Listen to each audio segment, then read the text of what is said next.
Good morning to all. જય સ્વામિનારાયણ બધાને.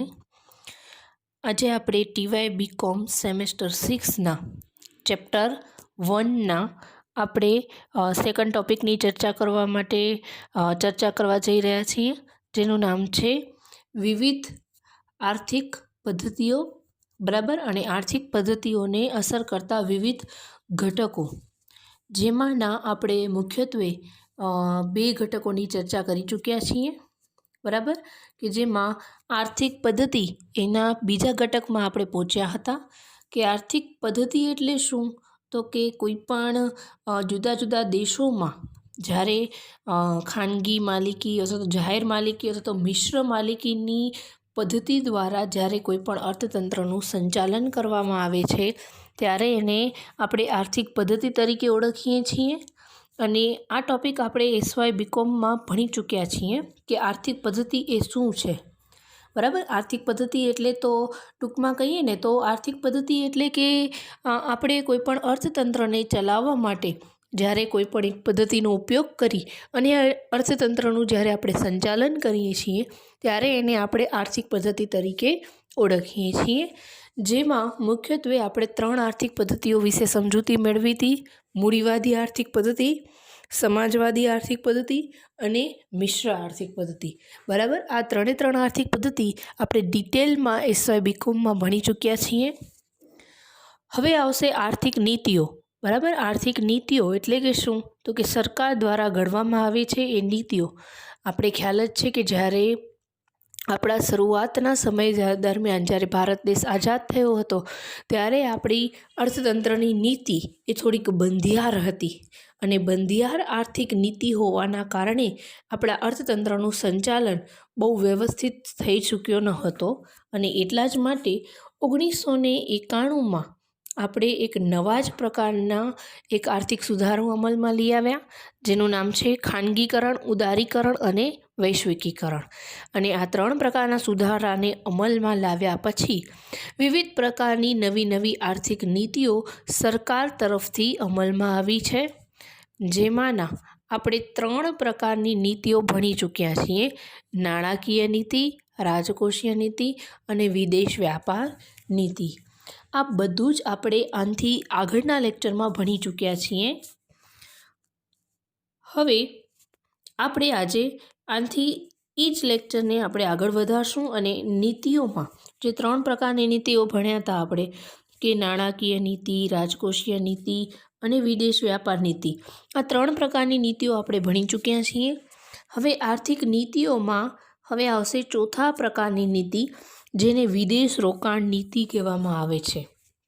કે જો વિદેશી રોકાણ નીતિ ઉદાર હોય તો દેશમાં વિદેશ રોકાણો માટે અનુકૂળ ધંધાકીય પર્યાવરણ સર્જાય. અને જો વિદેશ રોકાણ નીતિ ઉપર સરકારનો વધુ પડતા નિયંત્રણ હોય ને તો વિપરીત અસર પડે છે.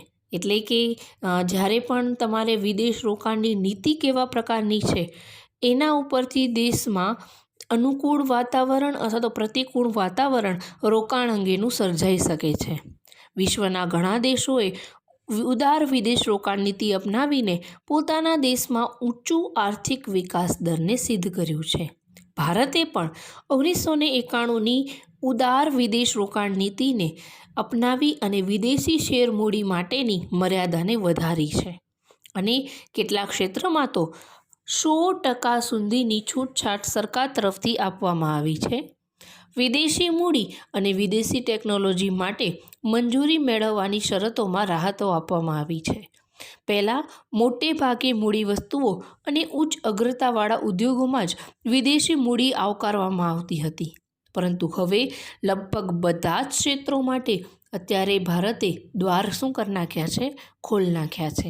અને ઘણા પ્રોત્સાહનો આપતા વિદેશી રોકાણ ઉપર સારી પર્યાવરણીય અસરો પડે છે. દેશમાં વિદેશી મૂડીરોકાણ સ્વતંત્ર કે ભાગીદારીના ધોરણે આવી શકે તેવું ધંધાકીય પર્યાવરણ સર્જવામાં આવ્યો છે. આપણે વિદેશ રોકાણ નીતિ ઉપરથી, એટલે કે આ પેરેગ્રાફમાં ટૂંકમાં શું કહેવા માંગે છે કે જ્યારે પણ તમે કેવા પ્રકારની વિદેશ રોકાણની નીતિ અપનાવો છો એના ઉપરથી તમારા દેશમાં ધંધાકીય પર્યાવરણની જે અસરો છે એ કાં તો વિપરીત પડી શકે અથવા તો અનુકૂળ થઈ શકે છે. ઘણા બધા દેશો એવા છે વિશ્વના કે જેને વિદેશ રોકાણ નીતિ ખૂબ જ ઉદાર નીતિ અપનાવી અને પોતાના દેશમાં ઊંચું આર્થિક વિકાસ દર સિદ્ધ કરવાનો પ્રયત્ન કર્યો છે. ભારતે પણ આ જ પ્રકારની નીતિ 1991થી અપનાવી, જે આપણે આગળ જોઈ ચૂક્યા છીએ, અને એમાં વિદેશી રોકાણના શેર મૂડીમાં મર્યાદાને દૂર કરવામાં આવી છે અને કેટલાક ક્ષેત્રોમાં 100% રોકાણની સરકાર તરફથી છૂટ આપવામાં આવી છે. વિવિધ પ્રકારના પ્રોત્સાહનો આપવામાં આવ્યા છે અને સાથે સાથે ભાગીદારી અને સ્વતંત્ર ઉત્પાદન કરવાની પણ સરકાર તરફથી છૂટ આપવાના કારણે વિદેશમાં અને ભારતમાં વિવિધ પ્રકારના ધંધાકીય પર્યાવરણમાં વિવિધ પ્રકારની સારા પ્રકારની અસરો સર્જવાનું શરૂ થઈ ચૂક્યું છે. હવે આવશે એના પછીની નીતિ, જેનું નામ છે ઔદ્યોગિક નીતિ. દેશનો ઔદ્યોગિક વિકાસ ઝડપી અને નિયત દિશામાં થાય ને તે માટે સરકાર ઔદ્યોગિક નીતિ જાહેર કરે છે. ઔદ્યોગિક નીતિમાં સરકાર વિવિધ ઉદ્યોગો માટે વિવિધ પ્રકારની રાહતો આપવાની જાહેરાતો કરે છે. આમાં ઘણા બધા ઉદ્યોગો જાહેર ક્ષેત્રો માટે અને નાના ઉદ્યોગો માટે અનામત રાખવામાં આવ્યા છે. કેટલાક ઉદ્યોગો માટે પરવાનો મેળવવાનો અનિવાર્ય હોય છે. ભારતમાં 1991 પહેલાંની ઔદ્યોગિક નીતિમાં સમાજવાદી જોખ હોવાથી ખાનગી સાહસ માટે યોગ્ય ધંધાકીય પર્યાવરણ ન હતું, પરંતુ હાલમાં જ કીધું કે 1991થી અપનાવેલ નવી આર્થિક નીતિમાં ઉદારીકરણ, ખાનગીકરણ અને વૈશ્વિકીકરણના અપનાવતા ઉદ્યોગો માટે ધંધાકીય વાતાવરણ અનુકૂળતા પર્યાવરણ ભારત તરફથી પૂરું પાડવામાં આવ્યું છે.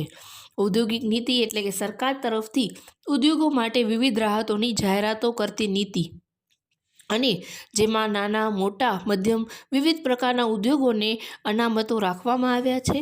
તો કેટલાક ઉદ્યોગોને પરવાના લેવા પડે છે, તો કેટલાક ઉદ્યોગોને વિવિધ પ્રકારની છૂટછાટો સરકાર તરફથી આપવામાં આવી છે.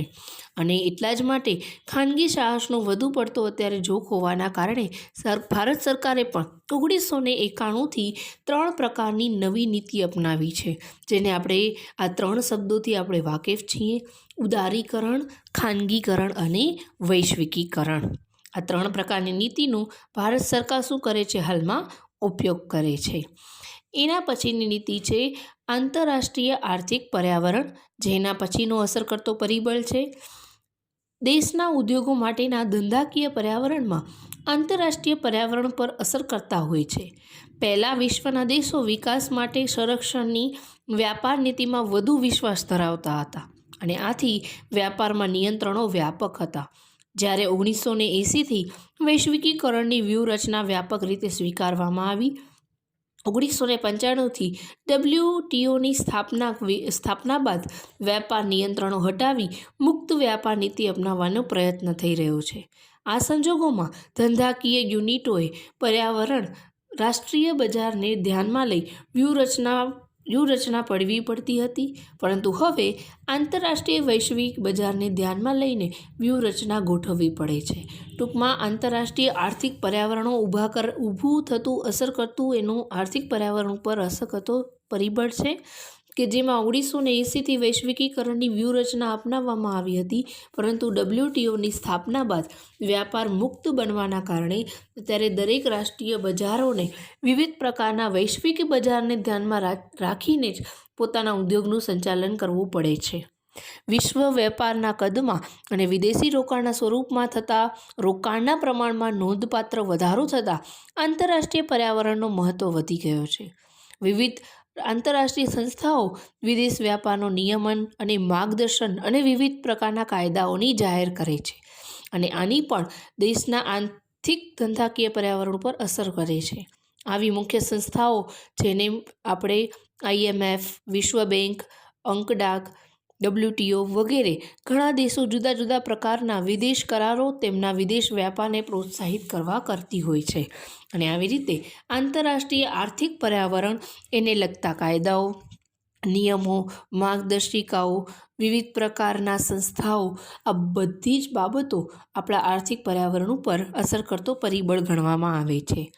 એના પછીનું અસર કરતો ઘટક છે આર્થિક માળખું, કે પેઢીએ ધંધાકીય વ્યૂહરચનાને ઘડતી વખતે તે દેશનું ખેતી, ઉદ્યોગ અને સેવા ક્ષેત્રનું આર્થિક માળખું, દેશના વેપારનું બંધારણ, શ્રમિકોની કાર્યક્ષમતા, પ્રમાણ વગેરે જાણવા જરૂરી છે. દેશની આવક જે ક્ષેત્રનો હિસ્સો સતત વધતો જતો હોય તેમાં રોકાણ કરવું વધુ ફાયદાકારક છે.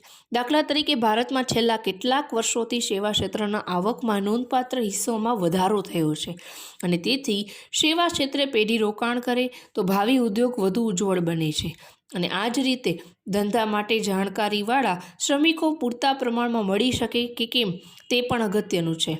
દાખલા તરીકે ભારતમાં ઇન્ફો ટેકનોલોજીને જાણકારીવાળા શ્રમનો પુરવઠો વધુ હોવાથી તથા સસ્તું હોવાથી આ ક્ષેત્રે રોકાણ પેઢી માટે ફાયદાકારક છે.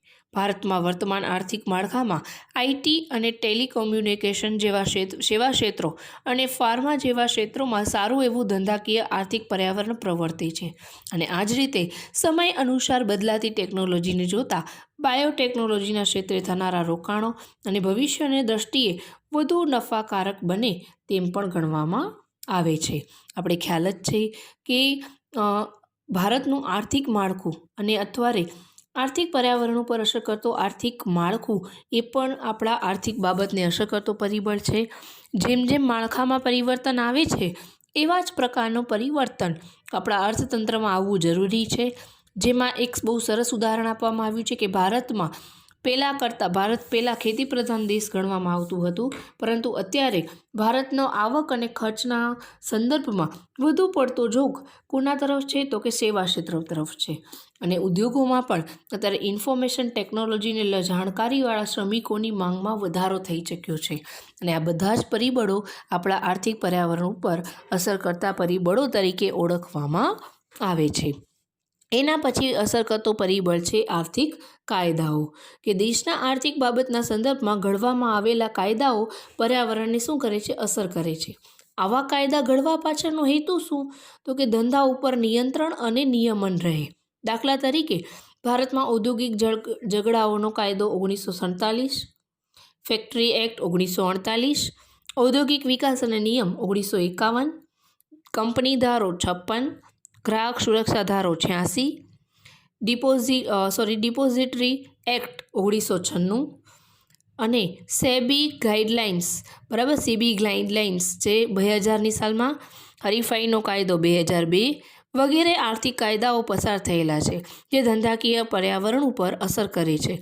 આપણે પણ ખબર છે કે જે પ્રમાણે આપણા ધંધાનો વિકાસ થતો જાય છે એ પ્રમાણે તમે જે દેશમાં જે પણ ઉદ્યોગની સ્થાપના કરો છો ત્યાં આર્થિક કાયદાઓ કેવા પ્રકારના છે, એ કાયદાઓમાં કેવા પ્રકારના નિયમોનો ઉપયોગ કર્યો છે, એ નિયમો મુજબ આપણે આપણા ઉદ્યોગનું સંચાલન કરવું પડે છે અને એટલા જ માટે આર્થિક કાયદા પણ આપણા ધંધાકીય પર્યાવરણ ઉપર અસર કરતો પરિબળ ગણવામાં આવે છે. હવે આવશે સૌથી છેલ્લો ટોપિક, જેને કહેવાય છે અન્ય આર્થિક પરિબળો. ધંધાકીય વ્યૂહરચનાને દેશના મૂડી બજાર અને નાણાં બજારની વિકાસની કક્ષા ઉપર અસર કરે છે. જો નાણાં બજાર અને મૂડી બજાર વિકસિત અને સંગઠિત હોય ને તો ધંધા માટે જરૂરી મૂડી પૂરતા પ્રમાણમાં સરળતાથી આપણે પ્રાપ્ત થઈ શકે. બરાબર, આપણે અસર કરતો પરિબળ કે મૂડી બજાર અને નાણાં બજાર એની વિકાસની કક્ષા આપણા ઉદ્યોગના વિકાસની કક્ષાની સમાન હોવી જોઈએ, તો તમે મૂડી અને નાણું પૂરતા પ્રમાણમાં વિકાસ કરવા માટે પ્રાપ્ય બની રહેશે. એના પછી હરીફાઈની કક્ષા પણ ધંધાકીય નિર્ણયોને અસર કરે છે. દાખલા તરીકે ઇજારાયુક્ત હરીફાઈમાં નજીકની અવેજી વસ્તુ બનાવતી પેઢીઓ મોટી સંખ્યામાં હોવાથી હરીફાઈની કક્ષા વધી જાય છે, જ્યારે ઇજારા અને અલ્પસ્થક ઇજારામાં કક્ષા ઓછી હોય છે. પેઢી પોતાના હરીફો કરતાં વસ્તુની ગુણવત્તા ઊંચી રાખી અને કિંમત નીચે રાખી અને અસરકારક વેચાણની વ્યવસ્થા ઊભી કરી આગળની વ્યૂહરચના અપનાવે છે. દાખલા તરીકે નિરમા કેમિકલ્સ કંપની નાના સ્વરૂપથી શરૂ થઈ હતી, તેના હરીફો મહત કરી આજે રાષ્ટ્રીય બજારો પ્રાપ્ત કરી શકે છે. ટૂંકમાં તમારી આજુબાજુનું ધંધાકીય પર્યાવરણની સાથે સાથે હરીફાઈ કેટલા પ્રમાણમાં છે એ પણ આપણા ધંધા ઉપર અને આપણા ધંધાના પરિબળ અને આપણા ધંધાના કેવી રીતે વિકાસ કરવો એ પણ અસર કરતો પરિબળ માનવામાં આવે છે. એના પછી સૌથી છેલ્લો અસર કરતો પરિબળ કે દેશની ભૌગોલિક સ્થિતિ અને ટેકનોલોજીકલ પરિબળ પણ ધંધાના પર્યાવરણને અસર કરે છે. દાખલા તરીકે ગરમ પ્રદેશોમાં ઠંડા પાણીનું ઉત્પાદન અને ઠંડા પ્રદેશોમાં ગરમ પાણીનું ઉત્પાદન વધુ ફાયદાકારક છે. એ જ રીતે અમેરિકા જેવા દેશમાં વીજળી અને પેટ્રોલવાળી ટેકનોલોજી ફાયદાકારક છે, જ્યારે ભારતમાં ટેકનોલોજી મોંઘી હોવાથી તેનું બચાવ થાય તેવી વૈકલ્પિક ટેકનોલોજી ફાયદાકારક છે. બરાબર, આ ટૉપિક સમજાઈ જાય એવું છે કે ધંધા ઉપર જેટલા અન્ય પરિબળો અસર કરે છે એટલું જ ટેકનોલોજી અને ભૌગોલિક બાબતો પણ અસર કરે છે. અને ઘણીવાર આપણા ભૌગોલિક વાતાવરણોને ધ્યાનમાં રાખીને જ ઘણા બધા ઉદ્યોગો શરૂ થતા હોય છે. અને એટલા માટે જો ભારતમાં 3 થી 4 પ્રકારની ઋતુ હોવાના કારણે 4 ઋતુમાં તમને વિવિધ પ્રકારના ઉદ્યોગો ચલાવતા લોકો મળી રહેશે. આવું શું કામ થાય છે? કારણ કે ભૌગોલિક બાબત એ ધંધા ઉપર અસર કરતો પરિબળ છે. ટૂંકમાં કોઈ પણ ધંધાકીય પેઢીએ ધંધાના નિર્ણયીકરણ અને ભાવિ યોજનાને ઘડતી વખતે ઉપરાંત દર્શાવેલા તમામ આર્થિક પરિબળોને ધ્યાનમાં લેવા અનિવાર્ય છે. આવા પરિબળો સંચાલકો જો ધ્યાનમાં ન રાખે તો ધંધાની સફળતાની શક્યતાઓ કેવી થઈ જાય છે? મર્યાદિત બની જાય છે. બરાબર, આવી રીતે આપણા ધંધાકીય આર્થિક પર્યાવરણ ઉપર વિવિધ પ્રકારના પરિબળો અસર કર્યા, જેમાં આર્થિક કાયદાઓ, આર્થિક નીતિઓ, વિવિધ પ્રકારના ભૌગોલિક ટેકનોલોજીકલ વાતાવરણો, વિવિધ પ્રકારની અર્થતંત્રની પરિસ્થિતિ, વ્યાપાર ચક્રો, આવી રીતે ધંધાકીય પર્યાવરણ ઉપર વિવિધ પ્રકારના અસર કરતા પરિબળોની આપણે ચર્ચા કરી. જો આ અસર કરતા પરિબળોની જો આપણે આપણા ધંધાના પર્યાવરણમાં નોંધ ન લઈએ તો ધંધાના સફળતા ઉપર અને ધંધાના ભવિષ્ય ઉપર વિવિધ પ્રકારના પ્રશ્નો ઉદ્ભવી શકે છે. આનાથી આગળના લેક્ચરમાં આપણે આ જ યુનિટને આગળ વધારશું. જય સ્વામિનારાયણ.